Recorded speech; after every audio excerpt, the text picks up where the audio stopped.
Hi, thank you for joining us at LCC Online. We're always glad to have you.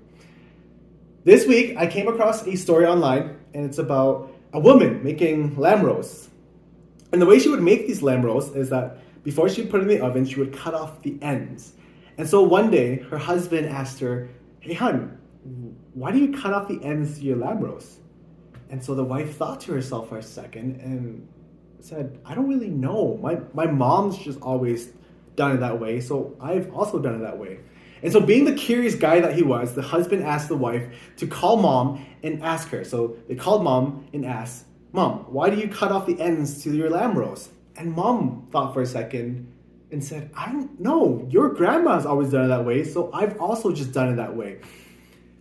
And so now they're just stuck with this huge mystery of why all these lamb roasts are missing the end pieces. And so they group call grandma, and grandma finally gives a real answer to this mysterious question. And she says that back in the day, ovens were just so small that the only way to fit these huge lamb roasts in was to cut off the ends. And when the daughter and the granddaughter heard this, they just smacked their foreheads just because they've been doing this for years, even though they have big ovens that could easily fit the whole thing in. But now they've just been cutting off and wasting ends for no reason. I love this story because it just shows how influential our parents are to us, right? And it's so true, okay? In my own life, my dad, okay, he stands in a very particular way where he puts all his weight on one leg and then he kind of leans on that leg. His other leg's kind of just chilling out here, and he has his hands on his hips, right? So just a kind of lounging kind of position. One day I was watching a video of myself just candidly standing there as something was happening. I'm standing the exact same way as my dad. And I'm just like, oh no, my dad isn't the coolest guy out there, but that also means that I'm also like equally lame now. And the crazy thing is, okay, I have suspicions that my dad learned this from his dad, okay? And I have evidence for this. So a few years ago, my uncle from Vietnam visited us, my dad's brother, and my dad hasn't seen him for like over 35 years. I've never met the guy. And so he comes, guess how he's standing? The exact same lame way as my dad and I. And it's like, oh, dude, I can't believe how similar we are, even though we're like different generations, different countries. And it just shows how much we learn from our parents. I'm pretty sure that they learned it from their dad. And so parents, right? Parents just have a world of influence over us. And thank God that in that position, they're looking out for us. They have our best interests at heart. Today, we're continuing our series on the 10 Commandments. And instead of just viewing these commandments as seemingly random rules to memorize and follow, we're looking at each one as a different dimension in life that God is claiming sovereignty and control over. And so God's showing us how to live in step with Him with our whole lives rather than just, like our Sunday mornings. So last week, David talked about how God stakes a claim over our time as he talked about the Sabbath. And this week, we're going to see how we can love and worship God through our family life. I'll be focusing on our relationship with our parents mostly, but you'll see easily that a lot of these principles between us and our parents apply to other members of our family as well. So let's dive in. Let's look at our passage. It's Exodus 20:12. Honor your father and your mother, so that your days may be prolonged on the land which the Lord your God gives you. Nice and short, but when we understand this verse fully, it gives us the answer to a very important life question, which is how can we have an awesome family life? Now, this is a difficult question because it's so much harder to have an awesome family life than it is to have an awesome friendship, right? If you want a great friend, what do you have to do? You just talk about common hobbies, you go out on an adventure, you share deep talks over a meal or over a campfire or something, and it's great memories, right? Bam, instant great friend. If you want a great family life, to even get to that place, you have to get over all these dumb arguments about toilet seats and dishwashing and why people are taking so long to get ready and now you're all late. But I believe that if we can get past all that and see the value of family relationships, then we will gain for ourselves one of the most rewarding things in life, which is a healthy family relationship. And it is one of the most rewarding things for us Christians, and it will benefit not only ourselves, but everyone that we interact with as well. So God's commandment on family teaches us 2 keys for an awesome family life. And the 2 keys we learn are honor and hope. So we'll start with our first key, which is honor. Honor your father and your mother. So probably heard this phrase a million times, probably mostly from your own parents. And we understand what father means, we understand what mother means. What in the world does honor mean? Because that's not a word we normally use in everyday life unless you're quoting something from Mulan. And so just so let me understand a little bit better, in Hebrew, right, for the ancient Israelites, the word honor is the same word used for the weights that you put on scales, right, to measure things. And similarly, in Greek, right, the word is used as, it defines something like, it can be defined as something like price or value, something of worth, right? And so to honor someone based off of what, Hebrew and Greek teaches us is to treat them as extremely valuable. And with this definition in your mind, right? So someone's just extremely valuable. Who pops into your head? For me, there are people like superstars, right? Like Elon Musk changing the technological landscape of our world, or Steph Curry just breaking impossibly impressive records in basketball. And I think of like Tim Mackey from the Bible Project, just making the Bible so understandable and accessible to everyone. And these are people who are incredibly impressive, and they've put a lot of time and effort and sacrifice into their work, and they have produced amazing results, right? They're worthy of honor. They're valuable. They're good, right? But who does God tell us to honor? He tells us to honor our normal, plain Jane, everyday parents. Now, to clarify, as Christians, just as a baseline, okay, we're asked to honor everyone because we understand that everyone is immensely valuable to God because they're made in His image and God thinks the world of them. And so as we live our lives worshiping and honoring God, just by association, we honor all people because of who they are in relation to God. But the Bible teaches us that we give our parents a special kind of honor that we don't give anyone else, right? The Bible tells us young children are to obey their parents in everything because this pleases God.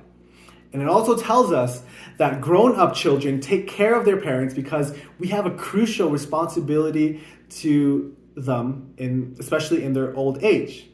But this honor, this repayment idea, it doesn't come naturally for a lot of us. I think it's because just in our day and age, we're more about ourselves and we have like this individualistic mindset, right? My mom, she did just an amazing job of raising my brothers and I. And she actually wanted, when she first came to Canada, she wanted to go to school for nursing. She wanted to help people medically. She wanted to make money. She didn't want to really stay home. But then when she saw how daycare was taking care of me, she she was worried, right? She was worried about my health, my well-being, and so she made the conscious decision to sacrifice her career and her sense of like success and fulfillment in order to make sure that I grew up strong and healthy. And she did this for me and my brothers for just decades, okay? And it's not just like an 8 to 4 kind of job where she can just finish a day, go home, kick up her legs and rest, but it's pretty much just her whole day, her whole life. Now, since we're talking about worth and value, what is the value of that? How much is that worth for me and my brothers? And while this is, pretty much a rhetorical question, if we actually try to calculate it, right? So the cost of time and labor, potential growth through like investing her resources, inflation, the ripple effect of what my brothers and I are capable of now because of her sacrifice, and just a bunch of other factors that we're not including, I think her work would just easily add up to the millions, right? Her work for us is so valuable that I think my brothers and I should just be treating her like a queen, right? To fully respect her. She's the most important person ever to us. Go all out to make her happy, make sure her needs are met, including emotional, social, financial, mental. But unfortunately, that is so far from how we treat her, okay? I'm not saying like we're super mean to her or anything, but we see her as like overbearing and naggy and irrationally worried. And because of this, we tend to kind of brush her off a lot of times or even be annoyed at the things she says to us. And that's not right. It's gotten much better ever since I myself become a parent because I have more appreciation for the things that I've never thanked her for, right? I never thanked her properly for taking care of me when I was a baby. I never thanked her for disciplining me as a kid or feeding me healthy food when I wanted junk food instead. And parents have like a whole list of really gross, disgusting things they do for their kids, like, sucking out snot when they have a runny nose or a bunch of poopy things. Like, parents just do anything for their kids. And I have never really thanked my mom properly. And I've definitely never repaid her in any way. And she's never even asked for the honor that she deserves because she's always been so strong. But it won't always be that way. My parents are approaching 70, and I get to see them about once a year. And every time we meet, I'm just so hyper aware of how different they are from the last time I saw them, right? They're changing faster and faster every single time. They look more tired, right? They look a little bit shorter. Their hair is more gray, more sparse. They're getting wrinkles where they used to have none. The wrinkles that they did have, they're getting deeper. And this one gets to me personally. I don't really know why, but they're getting these like dark spots on their hands and on their face. And you just start wondering to yourself, what is happening? How come time is slipping by us so fast? Like, where are the parents that I remember, right? And the inescapable reality, the truth is that your once strong, reliable parents who acted as your fortress, your refuge, your bank account for most of your life are just not as strong, not as reliable. They're getting old. And I think the worst is they see it themselves as well, right? And they have to emotionally, mentally, physically deal with that change. And so I think knowing that, my relationship with my parents has to change. The Bible tells us to actually repay our parents for what they've done for us, especially as they get into their old age, right? When they really need you. In 1 Timothy 5:4, Paul writes about a widow that's getting older, right?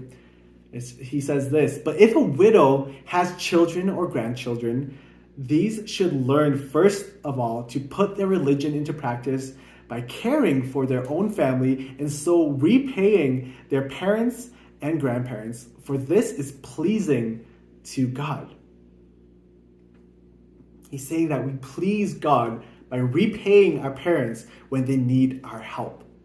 And if we don't repay our parents in their time of need, the Bible says that It is as bad a sin as a Christian can possibly do, right? It's in the same passage talking about elderly parents, Paul goes on to say, anyone who does not provide for their relatives, and especially for their own household, has denied the faith and is worse than an unbeliever.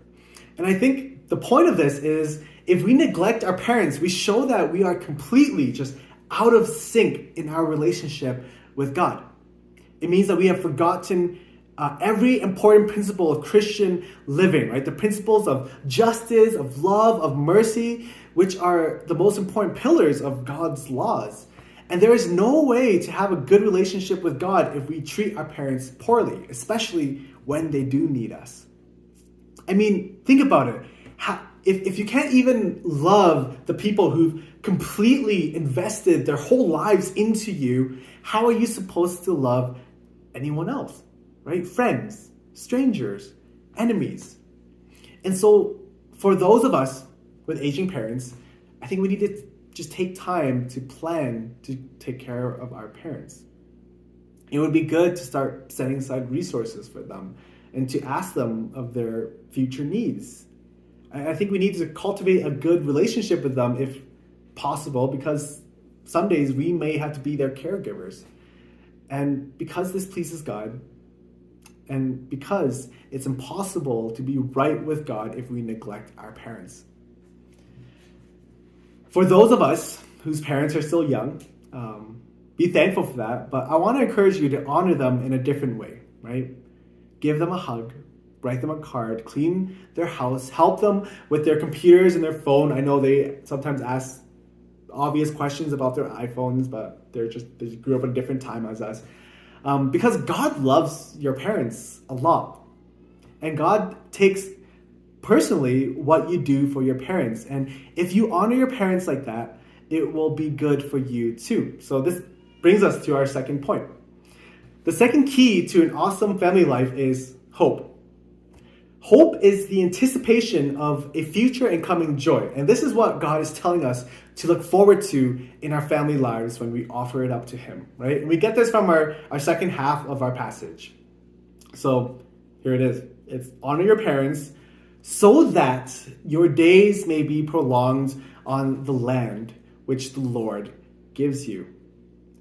Paul, he famously quotes this commandment as the first one with a promise. And as with any promise, it's something that we look forward to, something that we're excited about, something that we are chasing after. Now, at the surface level, it's seemingly obvious why we honor our parents, why we listen to them, simply because they know better than us, right? They've experienced more life than us. And so there's wisdom they have access to that we do not. And while we often clash with our parents, and we clash with our parents because of generational differences, cultural differences, especially if your parents grew up in a different country. I think trying to understand the way they think, the words they say, the things they do, especially the intentions that they have, will often give us a huge advantage in life. Also, fun to think about, if your parents are Christian, if they're Christ followers, their worship to God is directly seen by how they raise you and take care of you. So because of that, you can trust them. But God's promise goes beyond just a simple life blessing, okay? It's more than just being blessed and living long. Because He goes on to this other part to emphasize that we'll be blessed on this here's the phrase, okay? On the land which the Lord your God gives you.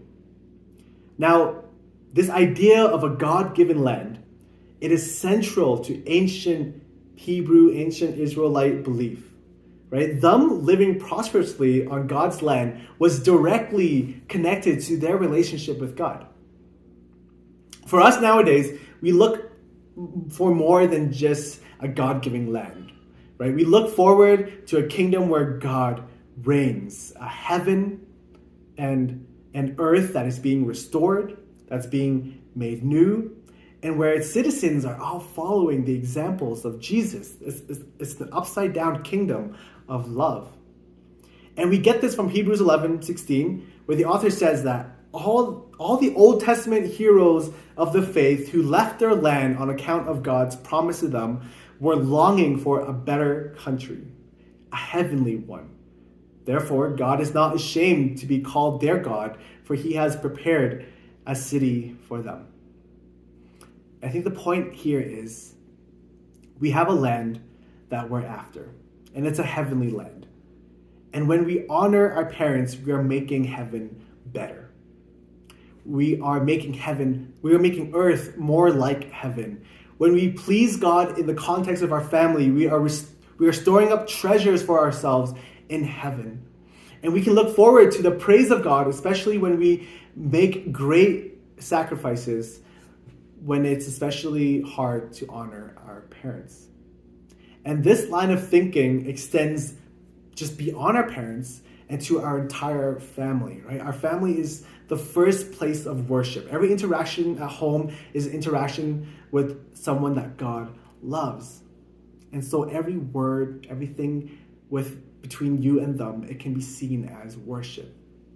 So as annoying as it is to just be nice to family members, I know it sounds weird, that is the place to shine.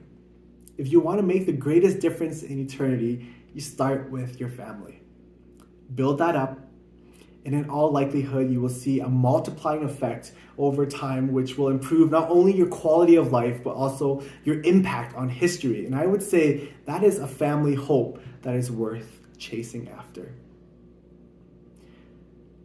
Before we end, I know that throughout this message, I've talked about parents in the most ideal light, right? People who have just deeply loved you, deeply invested in your lives, and are willing to just make huge sacrifices for your best interest. And they do it out of their relationship with God. And biblically, that work, their work as parents, deserves a lot of honor and praise. But I know that not all of us are in that situation where we've been given those loving, caring, sacrificial parents. And I think that's because parents are human, right? They struggle with the brokenness and the sin that all people struggle with to different values, right? And so if you are scanning your brain and memories for reasons why your parents deserve honor and you can't think of any, then still honor your parents, not because of their work, but because of who they are in God. Right? Like I said earlier, they are made in God's image. And they are so loved by God. God thinks so highly of them that God sent Jesus to die for them. So in the less than ideal situation, we just have to lean more into the understanding that the honor and love we give to our parents is not based on what they've done for us, but rather is based on our own relationship with God, living out the grace that He first showed us.